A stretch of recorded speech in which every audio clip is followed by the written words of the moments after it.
Why dig a hole and bury a pot? Ancient gardeners had this figured out way before drip irrigation. Stick around, you're not going to want to miss this one.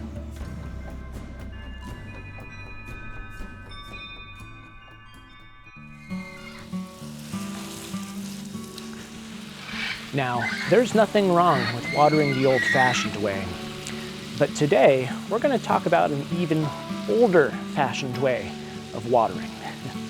We're going to talk about Olla pots.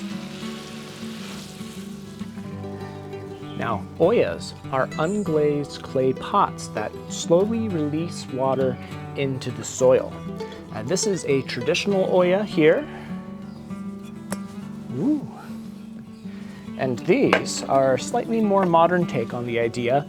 This is the Olla watering spike. We'll take a look at how both of these work today in our little pot here. Now, installing the Olla is as simple as digging a hole and burying this in the soil. Now, I've got a little bit too much soil in here, but that's okay. You get the idea, right? So we want to get this buried down deep enough so that just the neck is sticking out. Now, this pot is really too shallow for this, but now we're just doing a demonstration today, right? But you want to get this up to about here or so. You'd really like the soil to be all the way up on the edge of the neck.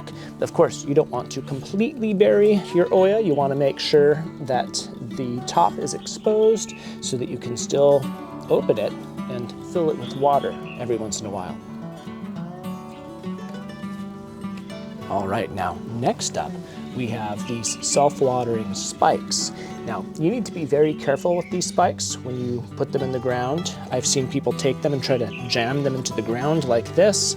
Now, this soil is very soft, so I'm able to do that a little bit, but you need to be very, very careful. If you're trying to jam this down into a hard soil especially, there's a very good chance that this will break and it may end up cutting your hand. So please don't do that. Make sure that when you use these watering spikes, again, you want to dig the hole, get that spike down to where you want it to be, and then make sure that there is a little bit of the top of the spike sticking out of the top of the soil. I like to leave at least half an inch to an inch sticking up over the top of the soil. Oh yeah, that's right. You know what? You also need a wine bottle or some kind of a container for this, so I'll be right back.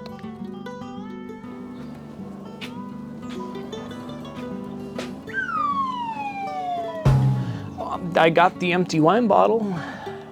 What was I doing again? All right, now, all joking aside, if you are going to use some kind of a wine bottle or some kind of a container that contained some kind of a liquid that contains sodium or anything like that, you want to make sure that you rinse this out very, very well before you add water to it to use in your spike. Now, of course, you have to quickly flip it, and voila, there you go. This is ready to water this pot probably for a good week, actually. I've had these last for 5 to 7 days pretty easily, depending on the weather. You know, I just realized that I mentioned that these self-watering spikes can last up to about a week or so when you've got a liter wine bottle. I forgot to mention this Olla pot, this one specifically that I use, actually releases water much faster. So it usually needs to be filled up about every 2 days or so. So I like to use this around plants that want more water, but I have to remember I need to fill it up more often.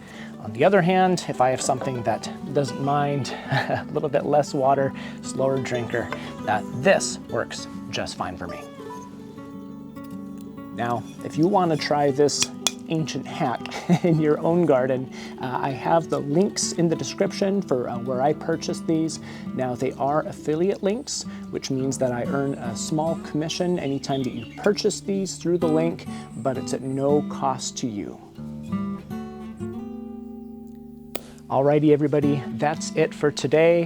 Whether you learned something new or maybe you just stuck around for my dumb jokes, Don't forget to hit like and subscribe, and we will see you next week.